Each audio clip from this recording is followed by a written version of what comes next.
Most people see the West from the pavement, catching glimpses of the landscape from the safety of the highway.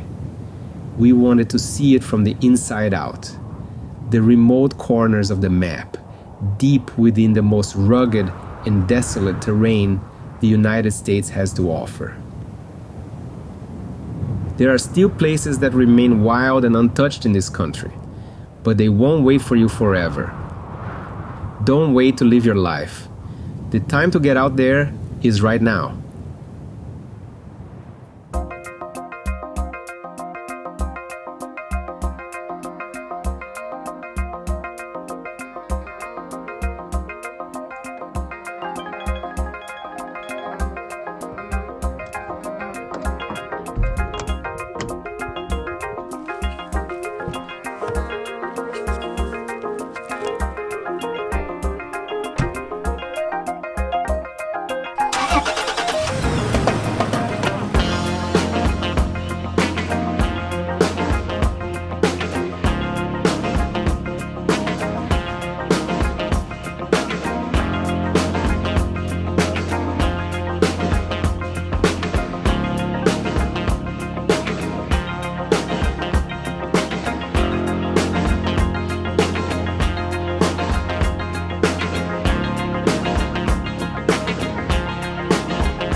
Seeing the world at its most raw is a reward you have to earn, 1 mile at a time.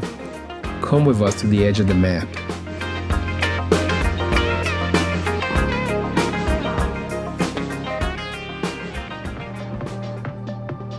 Here's a quick look at the journey we're about to take. We left San Francisco and drove through the night into Nevada.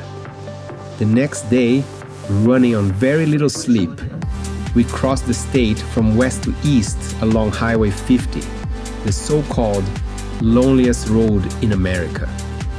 From there, we reached the surreal Bonneville Salt Flats.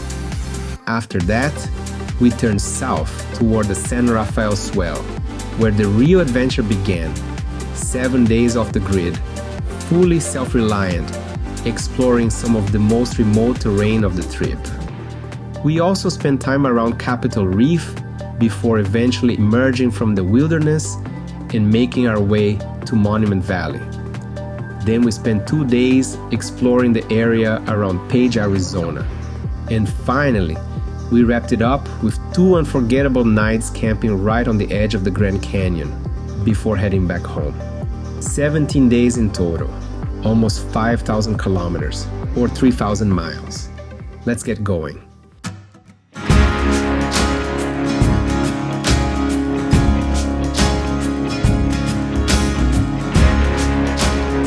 It's our first morning. After a long night of driving, we landed right on the border of California and Nevada. Today's mission is pretty simple. Cross the whole state on Highway 50, also known as the loneliest road in America. It's about a 9-hour drive, so we don't spend much time hanging around. We pack up and get straight on the road.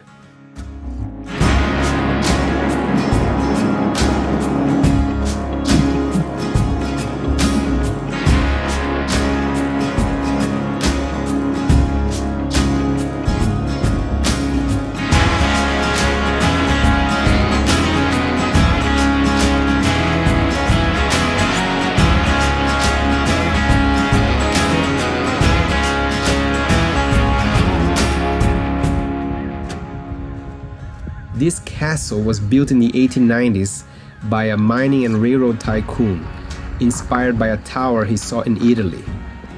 After all that effort and money, the family used it for only about a month. So today, it stands in the middle of nowhere as a monument to wastefulness.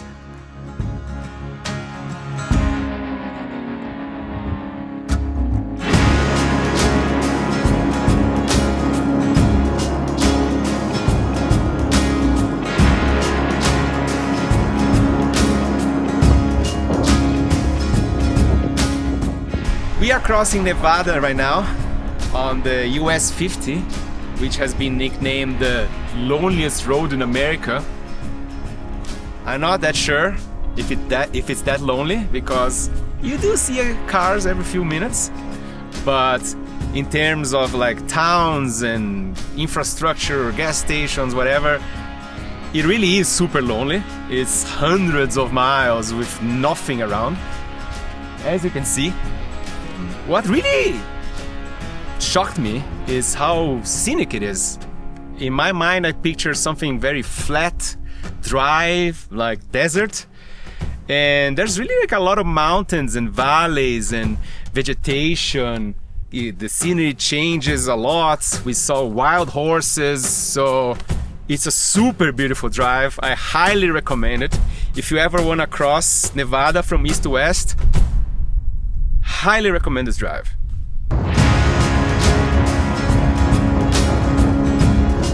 Day one is about more than just making miles. It's our last chance to ensure everything is dialed in. If the truck or the gear isn't ready, today is the day we find out.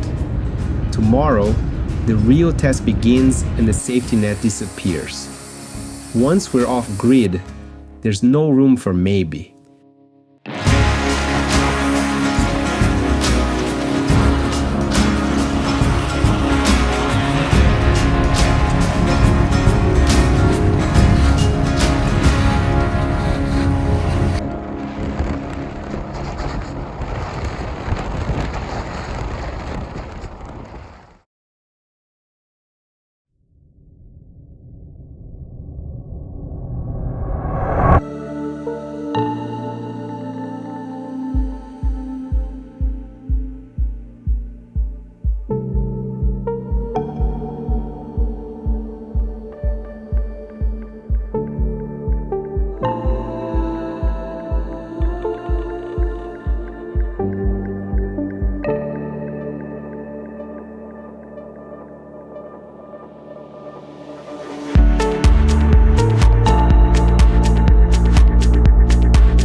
We woke up before sunrise.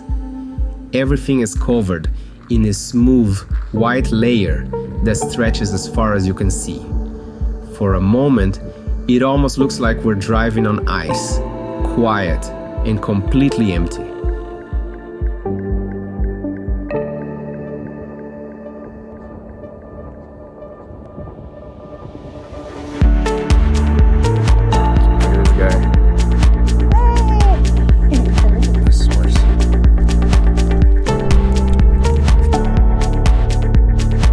Thanks to yesterday's rain, now our truck is covered in mud and salt. Not good. Salt is brutal on a vehicle if it sticks around too long. We need to find a car wash before it does any real damage.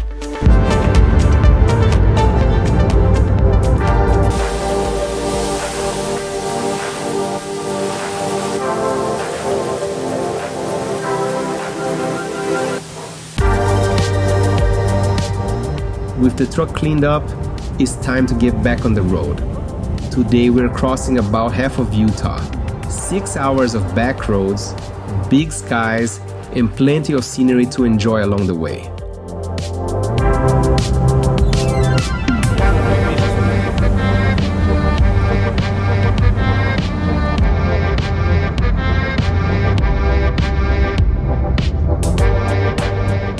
The shakedown on the first 2 days gave us the confidence we needed. but crossing this gate makes it official. We're trading the safety of the pavement for 7 days of total isolation. From here on, there's no calling for a tow or running to the store. It's just us, the truck, and whatever the desert throws at us.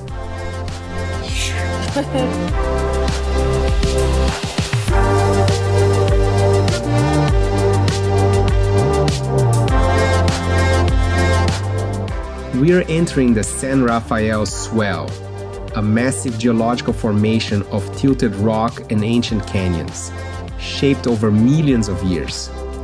Over the next few days, we will be exploring the swell, wandering through canyons and cliffs, and seeing millions of years of Earth's history up close.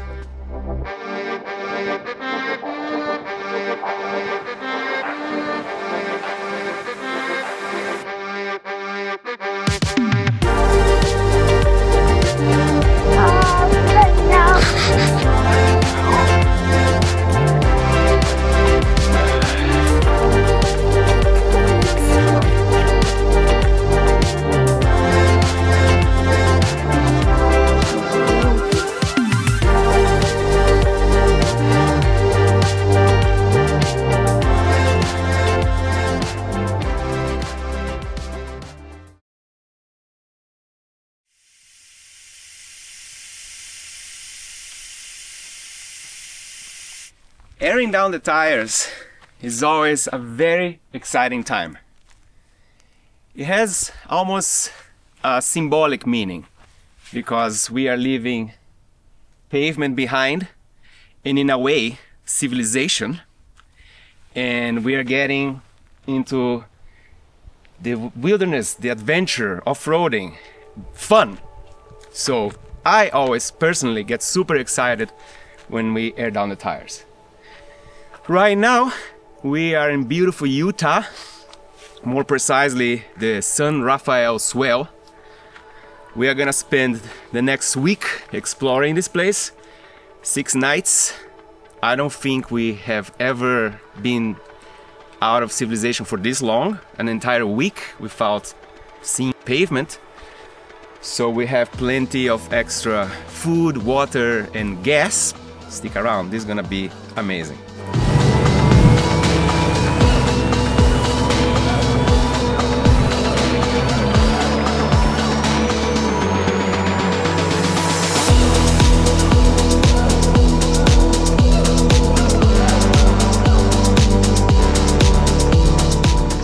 The trail has barely even started, and we're already blown away.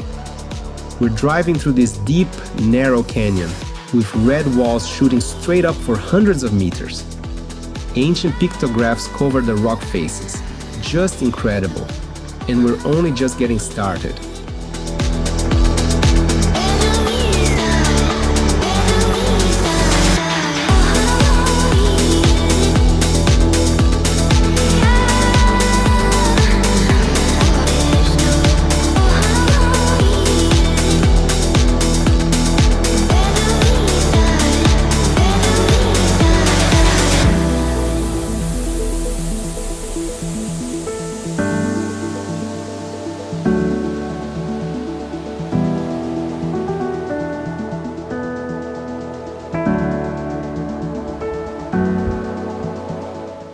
We have been on the trail for less than 1 hour, and my mind is already blown. I mean, look where we are.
found a little green oasis along the San Rafael River and decided to stop for lunch.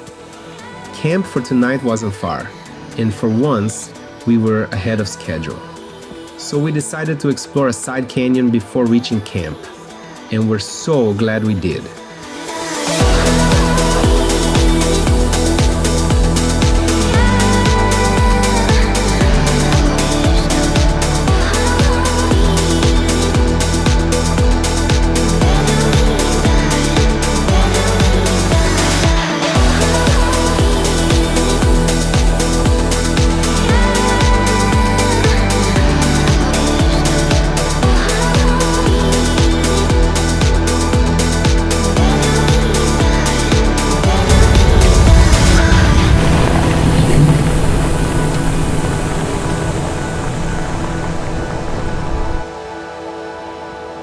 This pictograph panel tells a story across millennia. Some of the oldest figures come from the Barrier Canyon style, created thousands of years ago, and later, the Fremont people added their own images on top. It's amazing to see a cliff wall showing centuries of human life and creativity.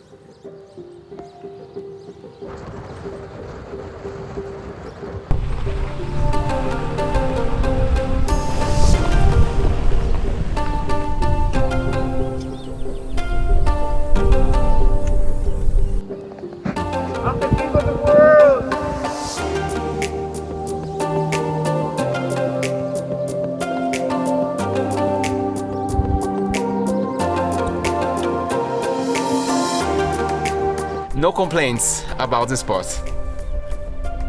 Cheers.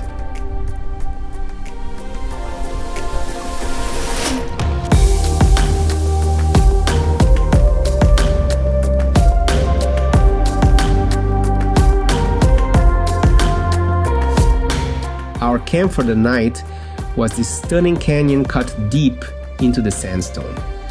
The narrow floor and towering walls reminded me a bit of Zion, but without a single other person in sight. As far as we could tell, we had the whole place to ourselves.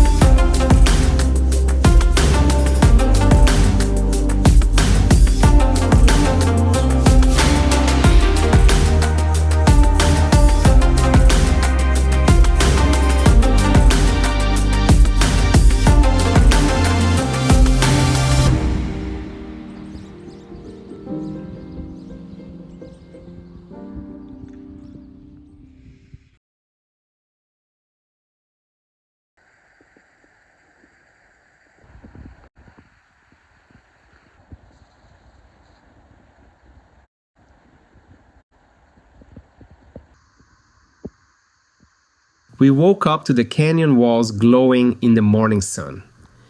Almost immediately after leaving camp, we spotted a sign for a dinosaur print. Naturally, we had to stop. We came across this dinosaur print. I kind of wish there was more information about what kind of dinosaur it was. There was just a sign saying dinosaur print. It's pretty big. It's kind of a strange feeling because when you think of people that are far away or places far away that you like to visit, that's usually like distance separating you from those things, right? But in this case, I'm standing in the exact same spot where this dinosaur was.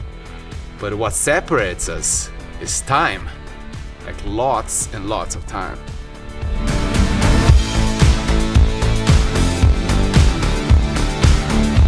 We left the tracks behind and headed toward our next coordinate.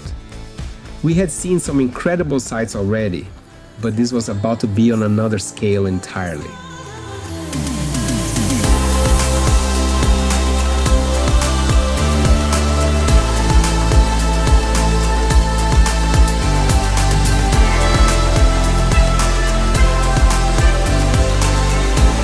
They call this the Little Grand Canyon, but there's nothing little about it. the canyon drops away in layers of red rock, stacked over millions of years, with the view stretching out as far as you can see. It's a place that makes you pause for a second. It got us excited for the Rio Grande Canyon later in the trip.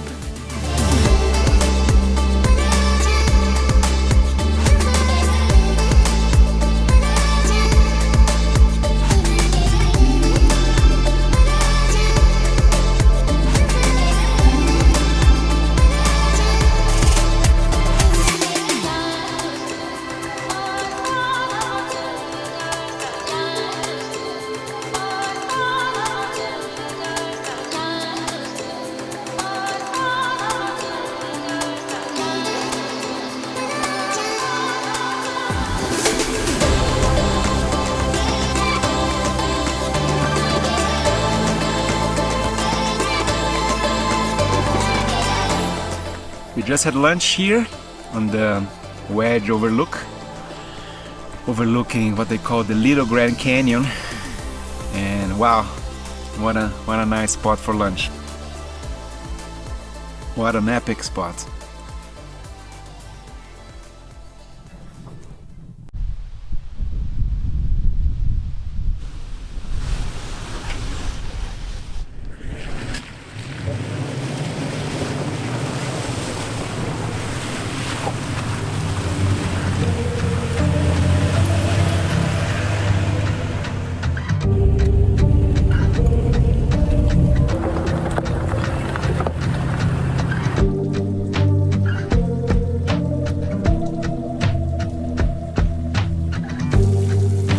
After the Little Grand Canyon, the plan was to do a more technical trail.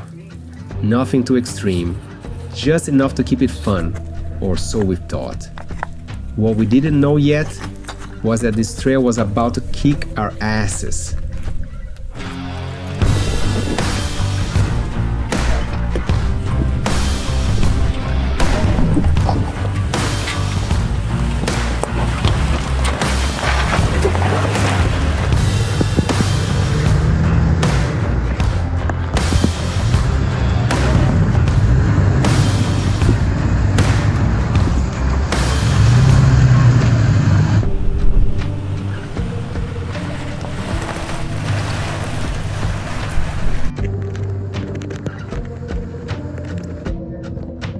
After clearing the first few tough sections, we figured, okay, that must have been the worst of it.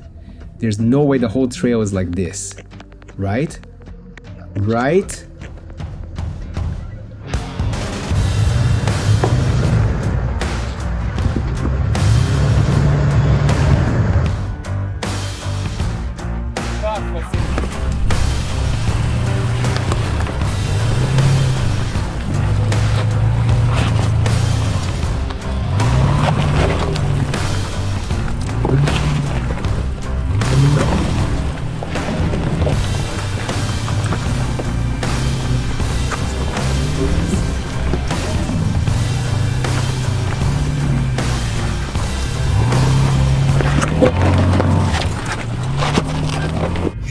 Come on, I'm pushing, come on. Come on.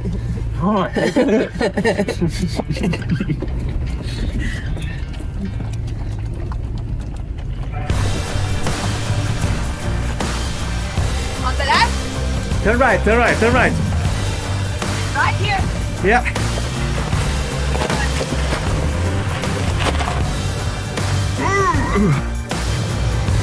Yeah, right. Push it, slow. It wasn't that any single obstacle was insanely difficult, but the trail just kept going, and we had to crawl through it the whole time. Before we knew it, the sun was setting, and we were way behind schedule.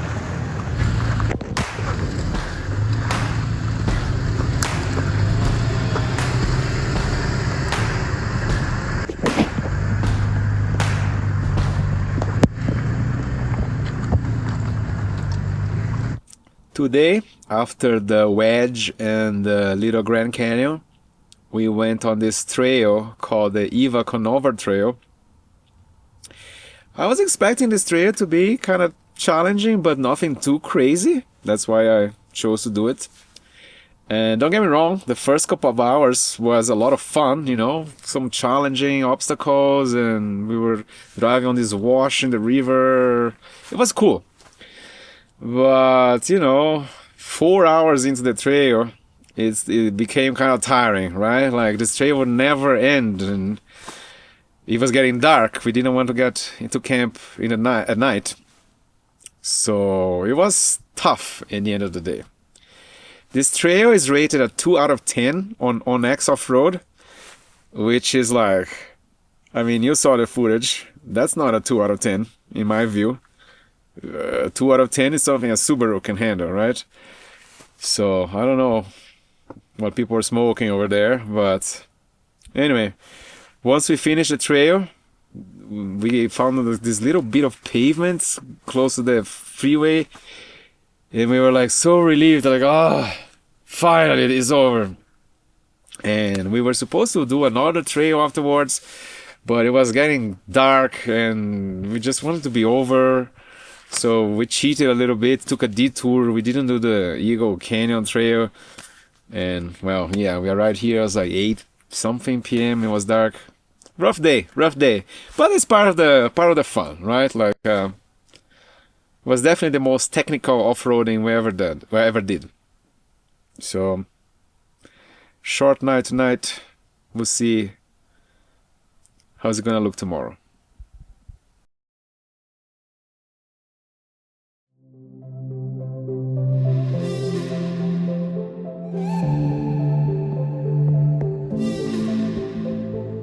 After the chaos of the day before, we were not in a hurry to get moving. We slept in a bit, packed up slowly, and rolled out late. And as it turned out, today would be the exact opposite of yesterday. Just relaxing and taking in the scenery.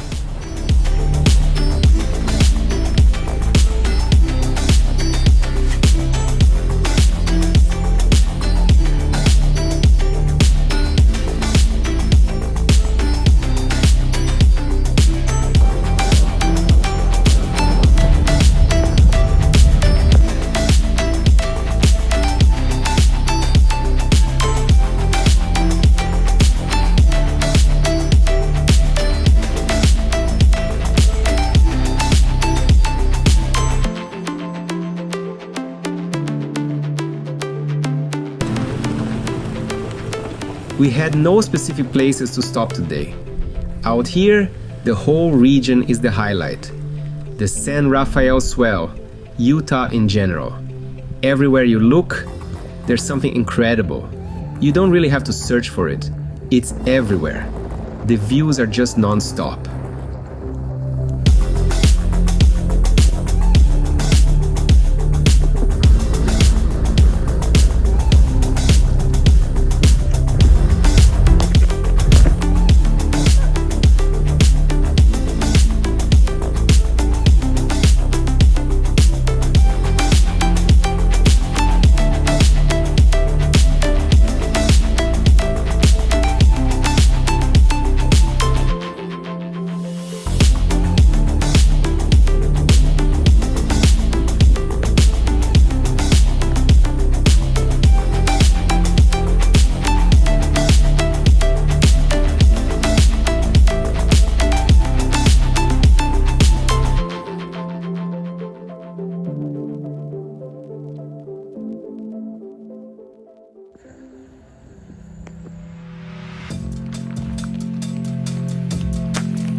This spot is called Hidden Splendor, and the name really says it all. Secluded, peaceful, and with sweeping views in every direction. It's our reward for making it this far, to this hidden corner of the world. Look at this place. Amazing. And we are here completely alone. In fact, we have not seen any other people the entire day. Not even a donkey.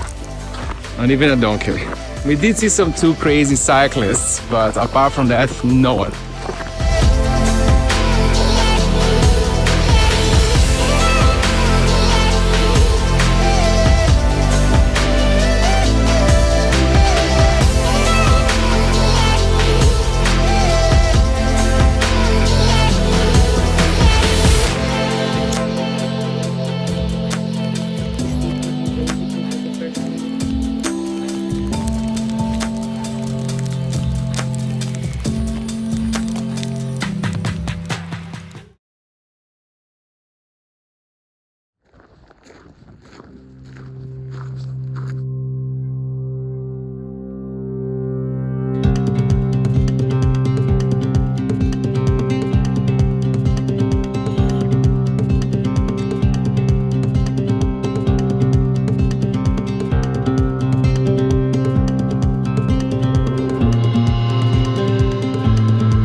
By this point, we were really far out there.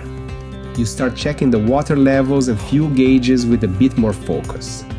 There's a specific kind of pressure that comes with being truly alone, knowing that if a tire blows or the weather shifts, the solution is entirely on you. We didn't come here just for the scenery. We came for this specific brand of self-reliance. It's a struggle to stay sharp and stay focused, but that's exactly what we're here to test. It's a strange mix of absolute freedom and constant vigilance.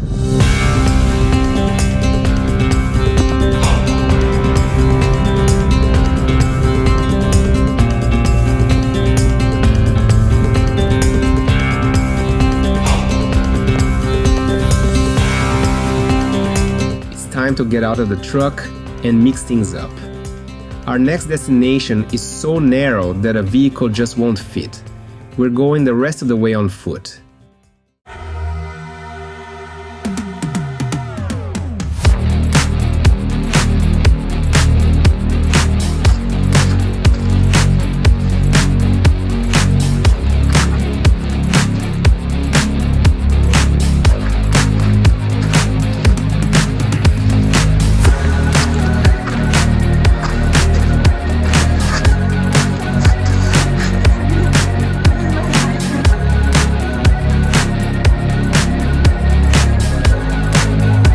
This is the Little Wild Horse Canyon, just outside Goblin Valley. It's a slot canyon so narrow in spots that you have to practically turn sideways to get through. The walls twist and turn, opening up to reveal hidden curves and pockets of sunlight. If you're ever in this area, this hike is an absolute must.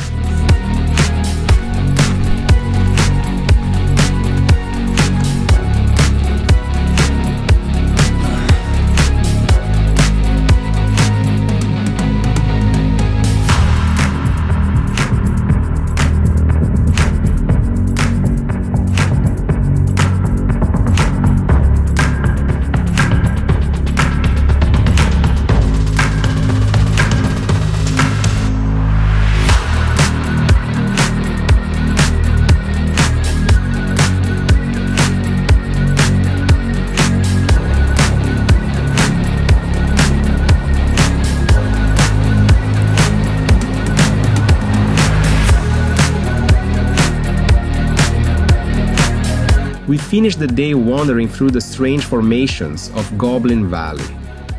These rock shapes were carved over millions of years, as softer sandstone eroded away and left behind these weird, mushroom-like pillars. This place feels more like an alien world than anything on Earth.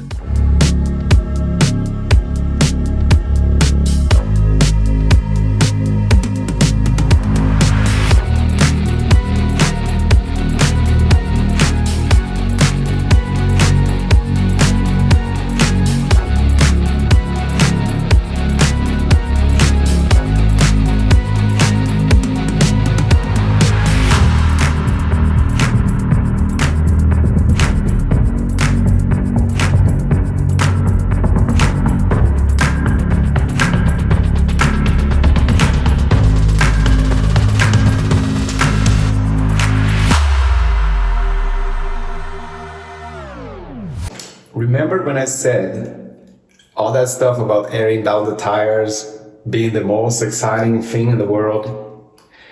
Forget all about that. This is the most exciting thing in the world. Now, don't get me wrong. We do have a shower in the truck. We even have a hot shower. But what we don't have is an infinite supply of water. We have this water tank right here. It holds 50 liters or 13 gallons. So we are able to clean ourselves every night, wash the sweat and the grime off, but it's like very quick, very basic showers because, gotta save the water. And so even a 5-minute shower at a campground, wow, feels like the most luxurious thing ever.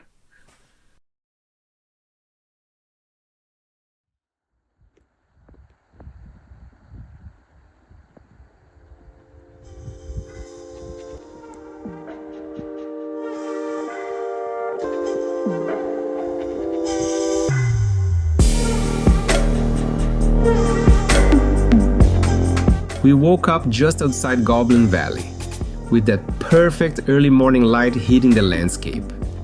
Everything felt calm and quiet.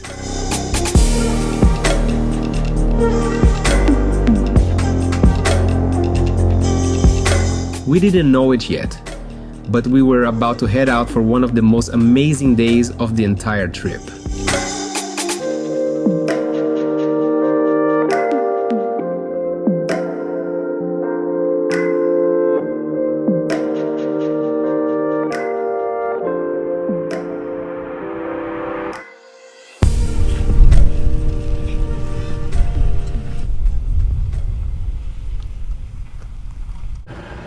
It's fine.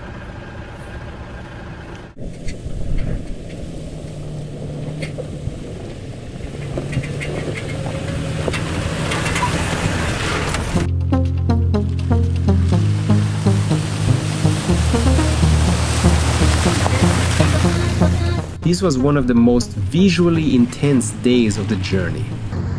The deeper we drove, the more the terrain seemed to defy description. It's rare to find a stretch of road this consistently impressive, and honestly, the images do a better job of explaining it than I ever could. So I'll let the footage show you what it was like to be out there.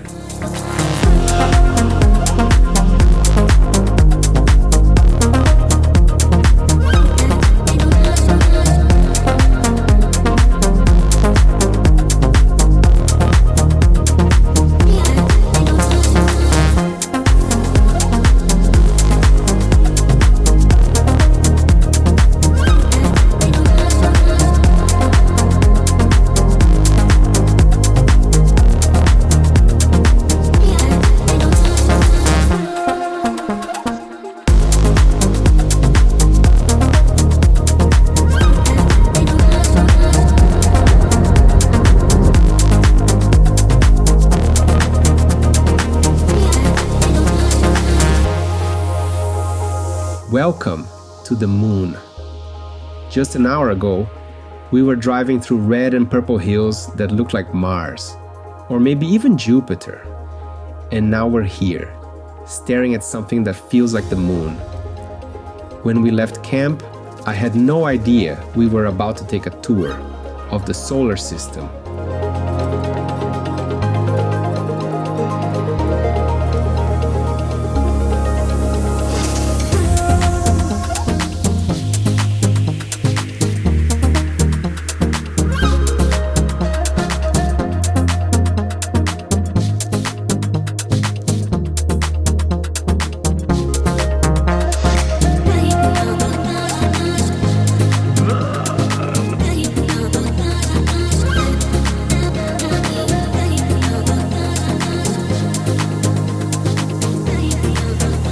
But of course, we didn't want to just look at the moon. We wanted to drive on it.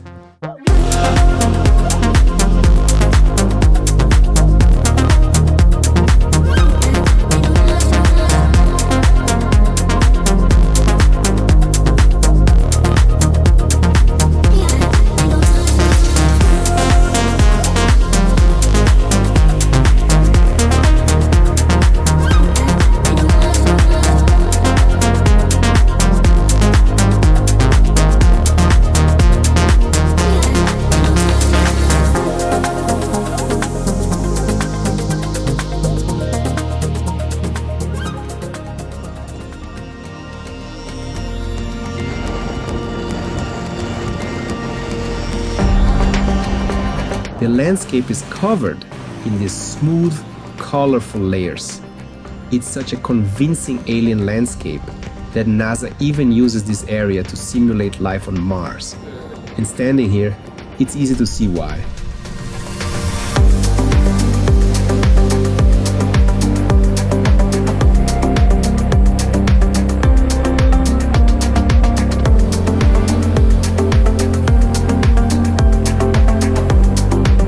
A quick rain was enough to trigger flash floods. Suddenly, the desert filled with fast-moving water, streams appearing everywhere.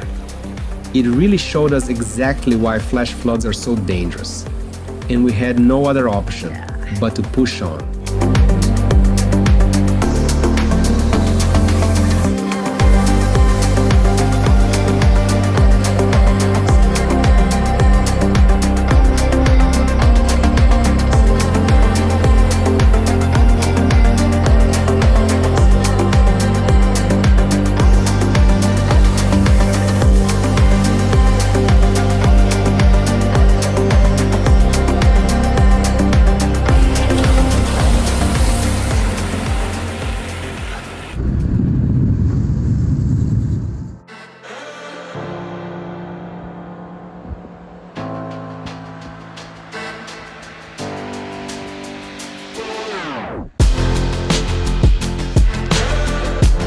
We're camping right outside Capitol Reef National Park, surrounded by these incredible layers of red and white rock. It doesn't take long to understand why this place got national park status.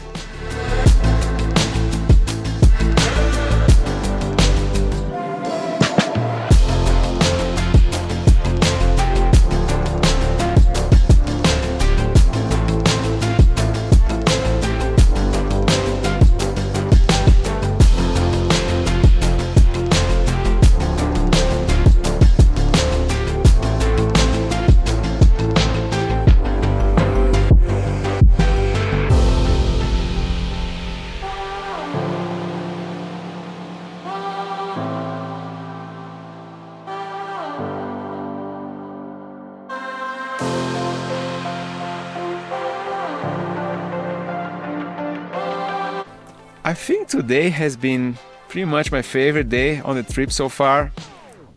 We actually left the San Rafael Swell and now we are on the outskirts of Capitol Reef National Park. But yeah, the day started, we were driving on this super colorful hills with these shades of red and purple and pink. It was super beautiful. And then afterwards we went to this what's called the moon overlook with this very lunar landscape. Everything was gray. It was super, the landscape was super different. And then like there was some rain, right? Unexpectedly. And they are not kidding when they say flash floods, right? Because it rained for like half an hour, but all these rivers were flowing with water. So like we had to cross the mud and everything was splashing, and I don't know, it was a very fun day full of different things. And yeah, like I said, I was super excited for the San Rafael Swell part when we started the trip. But now it's the first day on this new part close to the Capitol Reef National Park, and yeah, this has been my favorite day. A lot of cool stuff. So cannot wait to see what tomorrow brings.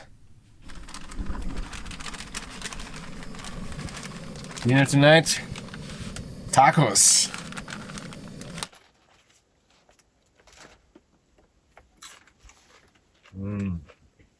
Eat on top of your plate. Where's my plate?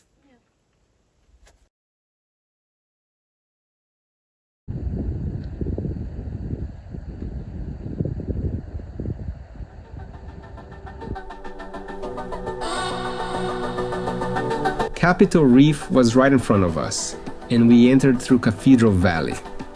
This part of the park is known for its huge stone monoliths and wide open desert. It's remote and a bit harder to reach, but that's what makes it special. you get to experience all of it without the crowds.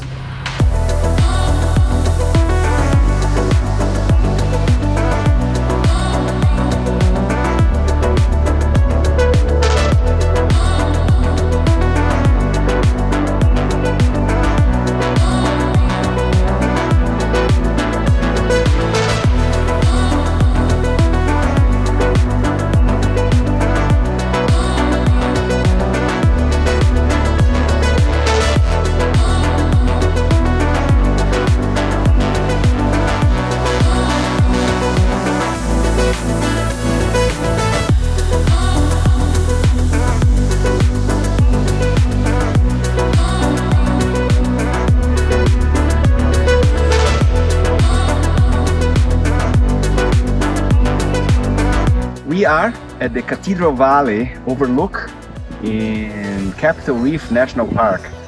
And wow, what a view. Nice.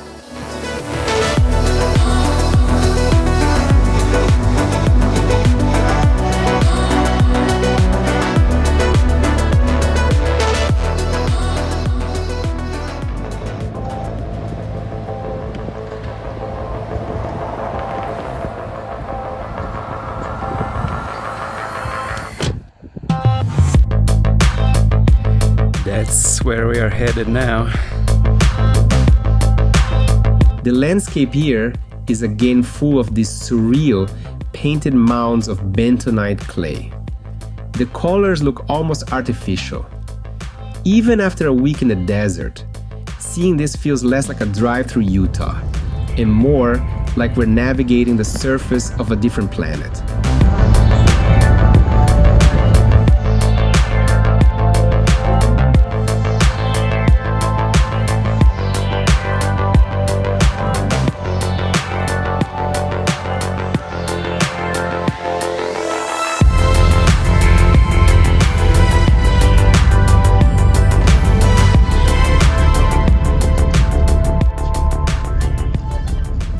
I had actually been here before, so I knew about the bird trail switchbacks.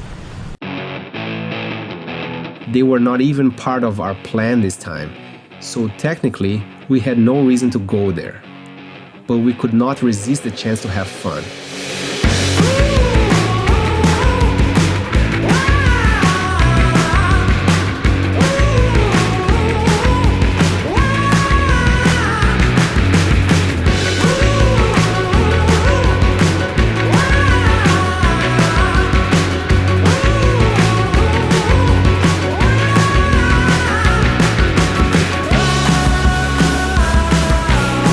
And because there wasn't really a reason to head all the way up, we made a quick pit stop and then immediately started our descent.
Squatter. Cheers. Full suspension.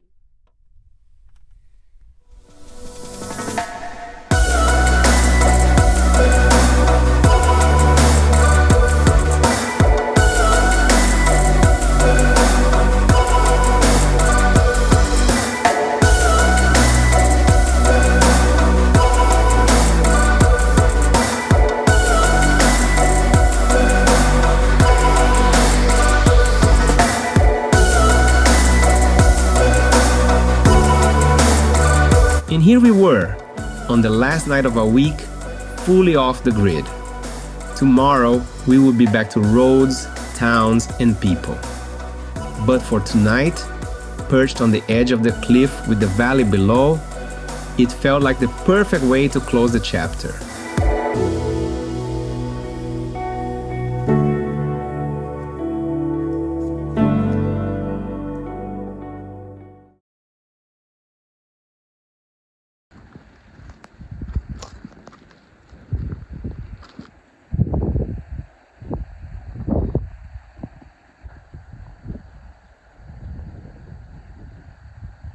We camped next to this valley last night, and I think it looks very interesting because if you look at the, let's call the mountains on the other side, they seem more like plates, right? Like they're all slanted in the same kind of low angle all the way. And I could be totally wrong, I'm no geologist, but to me it looks like they used to be like flat at the bottom and some force pushed them up like this. So it's kind of interesting. I don't know if this process is still happening or if it's settled already, but to me it looks like, you know, the crust is kind of like cracking up. So that's kind of interesting, but I could be completely wrong. I don't know. If you are a geologist and you're watching this, please let me know if what's going on over here. We are right outside Capitol Reef National Park, the very southern tip, and that's looking north. So that range, those mountains, plates, whatever, they are actually part of the park. In fact, we are right outside of the park. Like everything coming up to here, it's outside the park, and this ledge right here is essentially the boundary of the park. So we're outside the park. This is Capitol Reef National Park. I think that's pretty neat.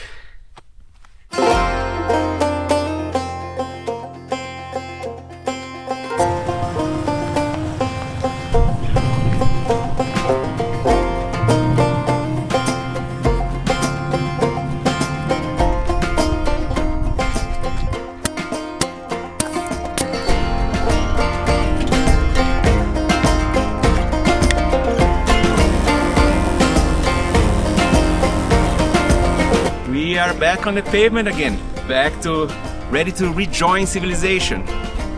We are airing up the tires there right now.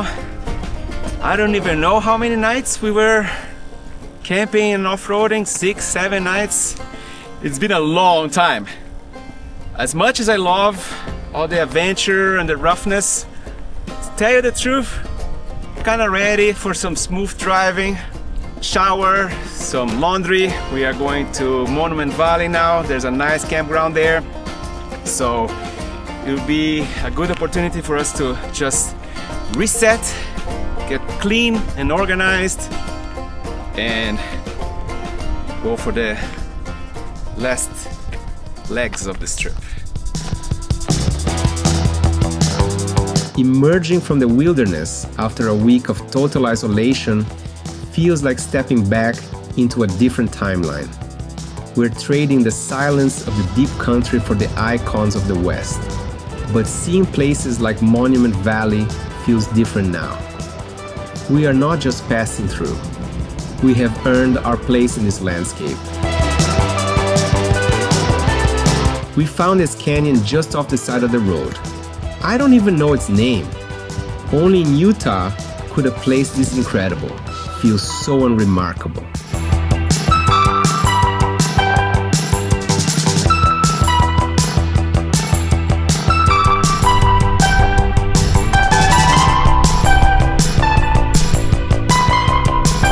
It's really hard to show on camera just how vast these views are. The video doesn't do justice to the scale of these landscapes.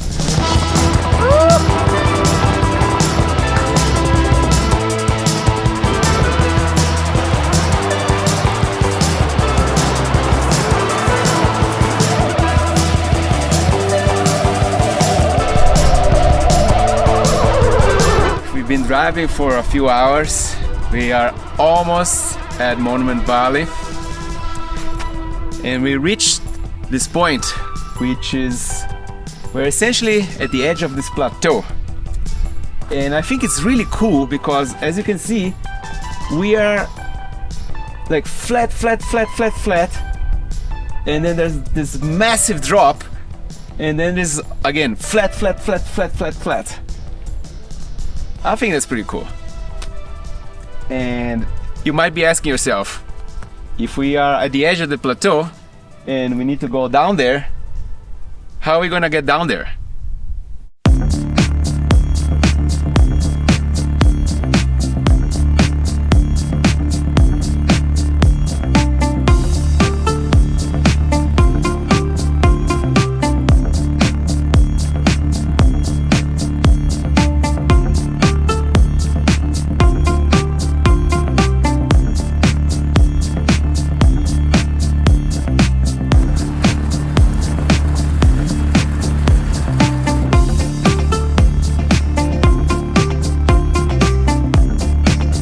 This is the Moki Dogway, an old mining road that has literally been carved from steep cliff walls. The road drops 400 meters, or 1,200 feet, with steep switchbacks, offering incredible views of Valley of the Gods and Monument Valley.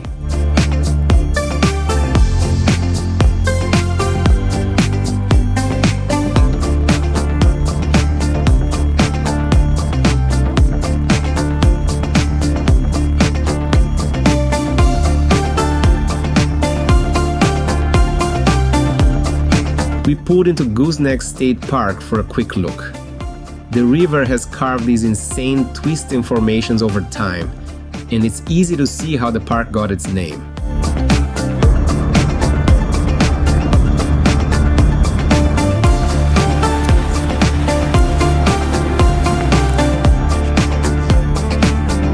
We arrived at Monument Valley in the late afternoon, with a plan to be up before sunrise to explore this iconic location.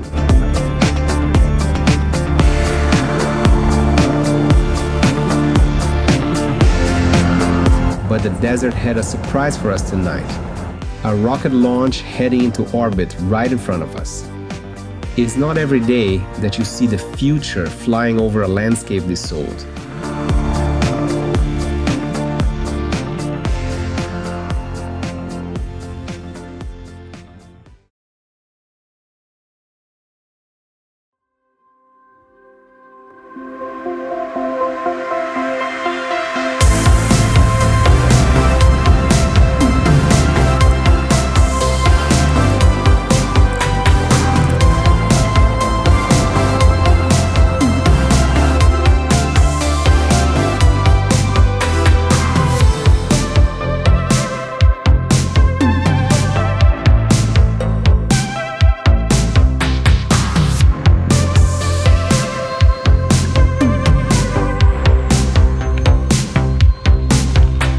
We spent the morning exploring Monument Valley, one of the most iconic landscapes in the American West. These towering sandstone buttes rise seemingly out of nowhere, shaped over millions of years by wind and water. It feels like stepping into a movie set.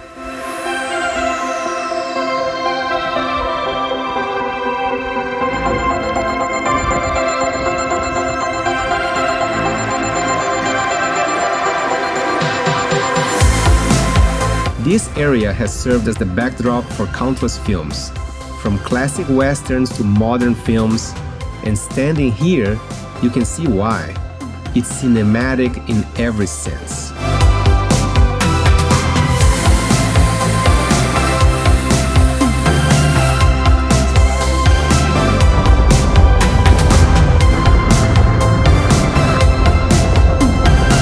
After Monument Valley, we made our way to Page, Arizona, where we would spend the next couple of days exploring the region.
amazing.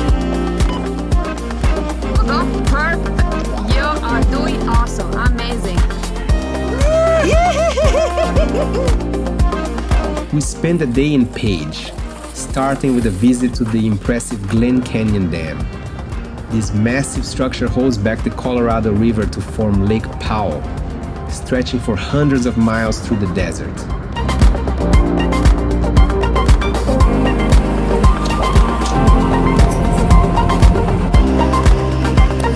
After spending some time exploring the town itself, we hit the road toward our camp for the night, a place called Alstrom Point.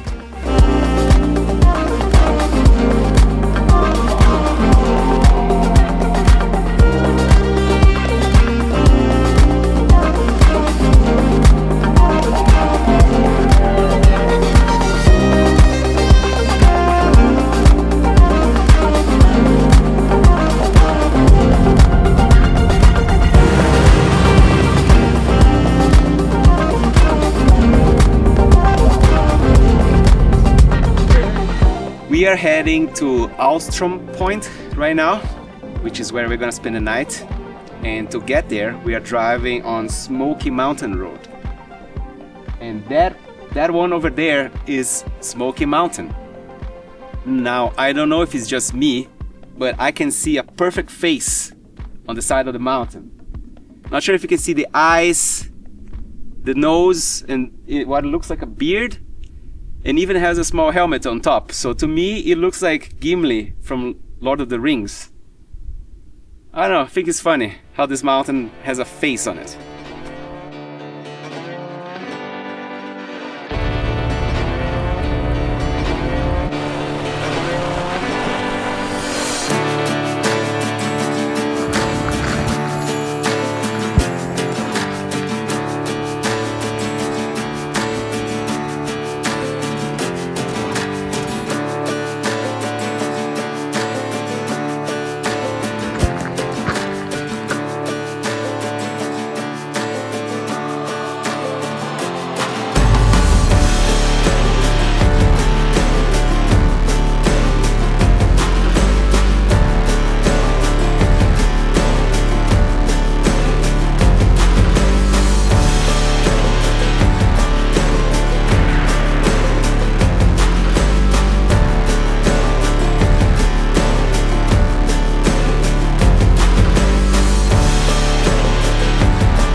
This is Alstrom Point, high above Lake Powell.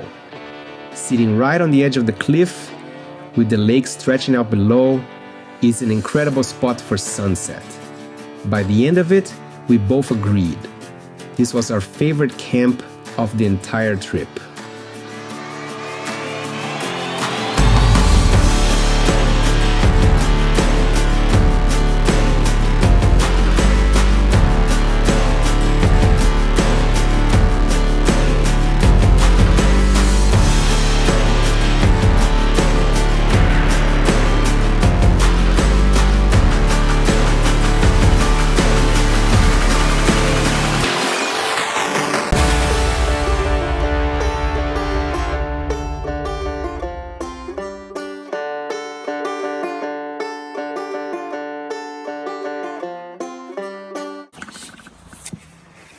Oh my god, I feel like a king. Showered, I'm eating Texas barbecue.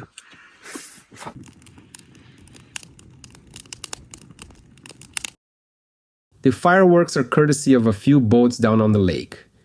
Completely unexpected, but a pretty awesome way to top off the evening.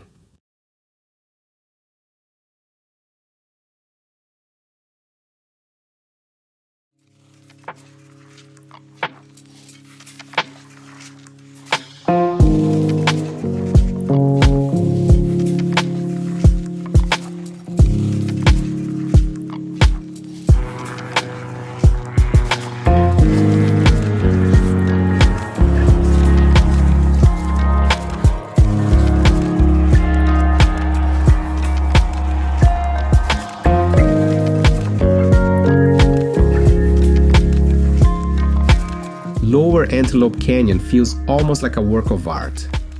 Over thousands of years, water has sculpted the sandstone into these flowing, wave-like shapes, smoothing every surface into soft curves. The light that filters down from above reflects off the walls, filling the canyon with this warm, almost magical glow. It's one of the most visually stunning places you can walk through.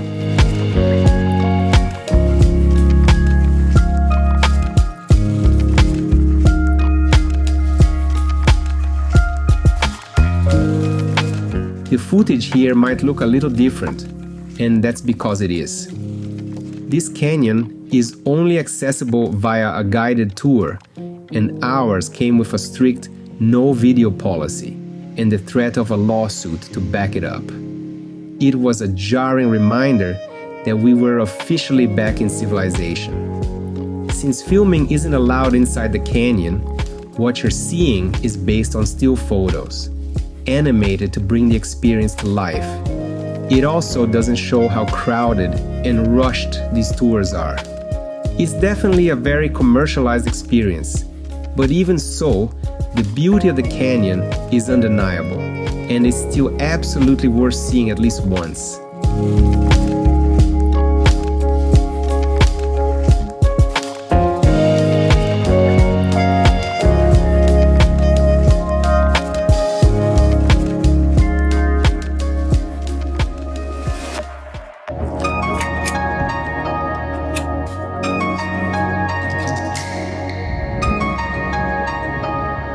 After the tour, we jumped back in the truck, full of excitement, because what was coming next was the crown jewel of the trip, spending the night right on the edge of the Grand Canyon.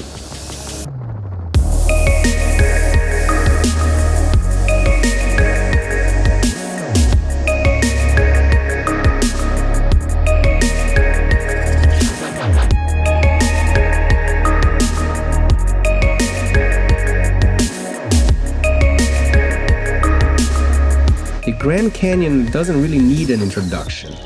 Experiencing it like this, camping right on the edge in total solitude, is one of those moments that just makes you feel incredibly lucky to be alive.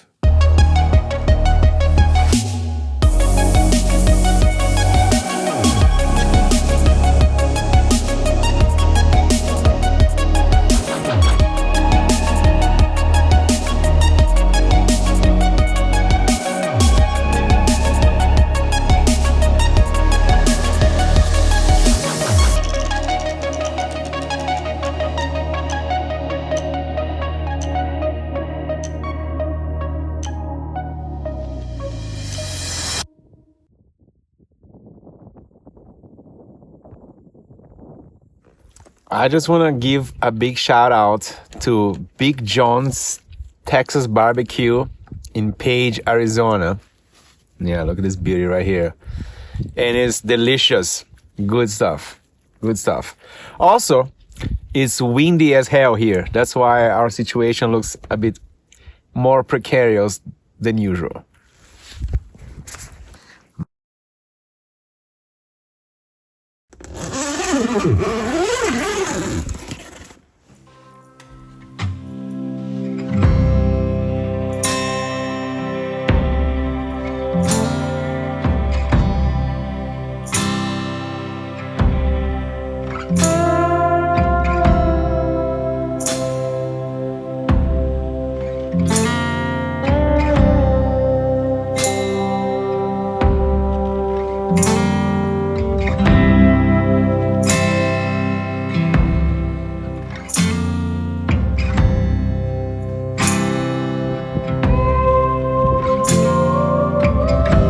Not a bad place to spend the night.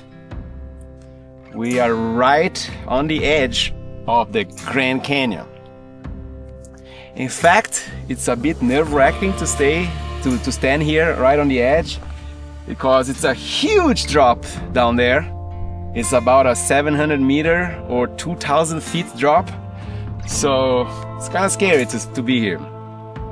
But anyway, we spent the night here last night. Had a beautiful sunset, beautiful sunrise. And tonight we're camping on the rim again, but we are going far away in that direction. It should be a different setting than this, because here, as you can see, it's pretty wide open and there's not vegetation or anything. We are like on the rocks. So I intentionally chose two very distinct spots. This one, which is like very exposed. And today we're gonna climb that plateau over there, the Kaiba Plateau, and there should be a forest and trees. So it should be a very different setting over there. Unfortunately, there has been a huge fire here recently. I'm recording this in October 2025, so in July there was the Dragon Bravo fire, which was a huge fire, destroyed a lot of the forest over there. We need to go straight in that direction. What I really wanted to do was climb the plateau straight from here and go straight to our next camp spot. But due to the fire, unfortunately, the only road that climbs the plateau is still closed due to damage. So we will have no choice but go back up north, get to the highway and go all the way around to get where we need to go, which is longer, but it should be shorter than taking the road I wanted to take, but way less interesting. But what you're gonna do? So very excited about the spot where we're going tonight. It should be different. Mind you, this is kind of like the entrance of the Grand Canyon, right? Like this is like narrow. Where we are going tonight, it should be more like towards the middle of the Grand Canyon. So like the distance between here, the north rim, and the south rim over there should be like massive. So as big as it looks right now, it's gonna get even bigger. So I'm very excited to see where we're gonna camp tonight.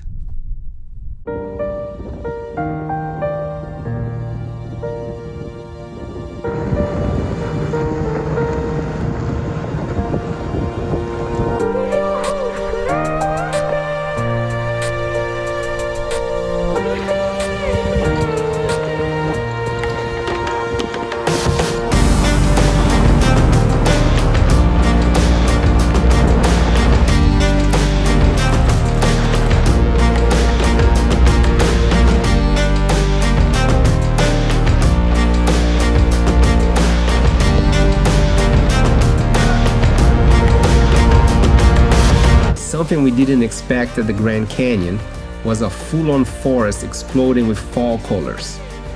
Not exactly what you picture when you think of the canyon. The Kaibab National Forest sits at nearly 3,000 meters, or 9,000 feet. So the climate is different from the hot and dry desert below. After 2 weeks of heat and dust, it was a welcome change to be embraced by the cool, colorful forest.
Here we are, at the final camp of the trip.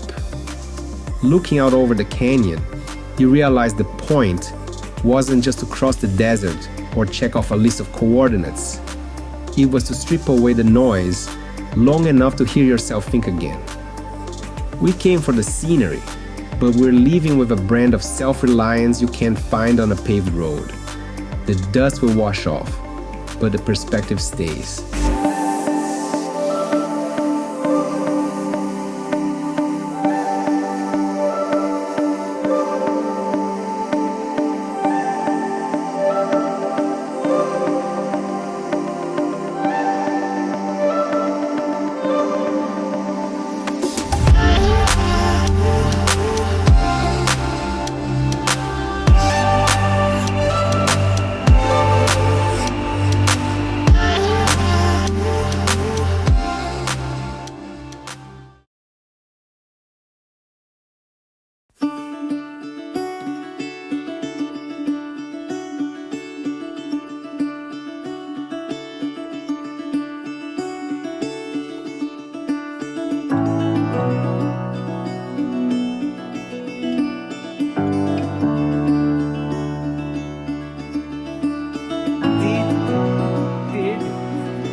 Here we are at our new spot, and wow, what a difference.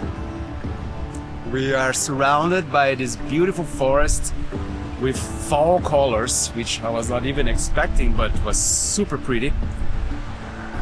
The Grand Canyon now is huge. It stretches as far as the eye can see in all directions. I don't even know where it starts, where it ends. Super nice view, super nice forest, and best of all, we are here completely alone, which is very different from going to the South Rim. Having said that, I'm not sure if you can hear it, but the wind here is howling. It has not stopped for a second since we got here last afternoon. So as nice as it is, we are kind of like ready to leave. We are returning home. I am not even sure where we're gonna sleep tonight. We'll just drive and see where we end up. Hopefully at a nice and interesting place. So we will see.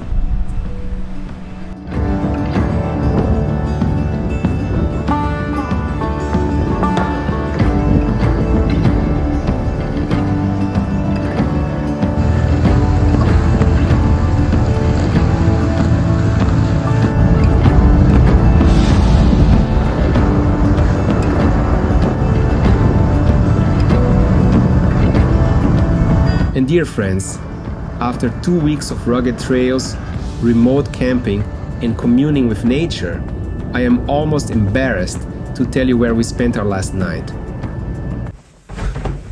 Vegas, baby!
High roller, baby. Let's go. Good one. I lost.